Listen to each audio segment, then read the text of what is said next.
Après avoir doté les écogardes de nouveaux équipements de surveillance, l'association Nebedaï renforce son engagement pour la protection des bolons.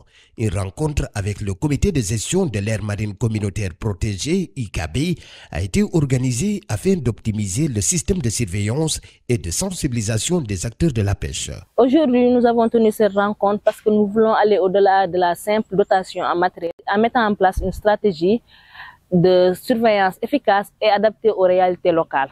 C'est pour cela, avec l'appui de l'aire marine protégée au Foyer Casa-Bandiar et de la direction des aires marines protégées, on a tenu cette rencontre afin de pouvoir voir comment accompagner ces écogardes qui sont dans ces bolons, qui essaient tant bien que mal de protéger la ressource. La gestion efficace des aires marines communautaires protégées repose sur une bonne coordination avec les différents acteurs. Le comité de gestion de l'AMP IKB joue un rôle central dans cette organisation. C'est un processus que nous avons entamé avec le partenaire Nebedaï. Et au fur et à mesure que nous avançons, nous sentons que vraiment la mayonnaise tient. Nebedaï est au niveau de l'aire marine protégée pour nous accompagner dans la gouvernance, dans la sensibilisation et dans l'éducation environnementale.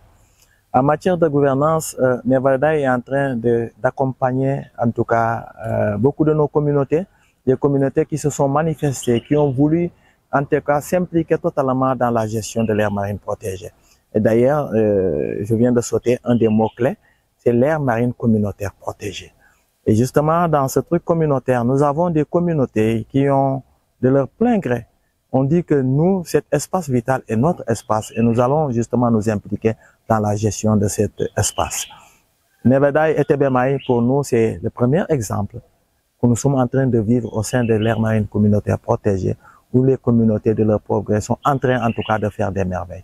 Alors, si on s'est rencontrés aujourd'hui, justement, pour voir ensemble comment accompagner cette communauté qui n'a pas attendu et qui, à l'heure où nous parlons, sont en train de mener justement des séances de sensibilisation au niveau du fleuve, au niveau des acteurs. Alors ne serait-ce que comment coordonner pour que les agents puissent les accompagner, pour nous c'est un grand pas. Et je pense que tout le monde a été content aujourd'hui d'avoir franchi ce premier pas. Il n'était pas évident. Les écogardes sont en première ligne pour protéger les bolons. Leur mission ne se limite pas à la surveillance, ils doivent aussi sensibiliser les pêcheurs aux bonnes pratiques.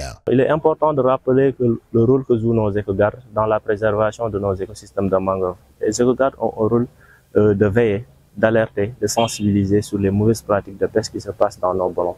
Vous savez, aujourd'hui, l'État ne peut pas mettre les agents dans chaque bolon. Donc, nous devons, dans la préservation de nos écosystèmes, travailler en parfaite collaboration avec les écogardes, avec l'appui de nos partenaires. Aujourd'hui, on a vu l'exemple avec les écogardes de Tebemaï. Mais le seul souci, les écogardes ne sont pas des agents assermentés. Donc, ils ne peuvent pas faire de saisie ni verbaliser. Donc, c'est aux agents assermentés, les gens des aires marines communautaires protégées, qui ont ce rôle-là.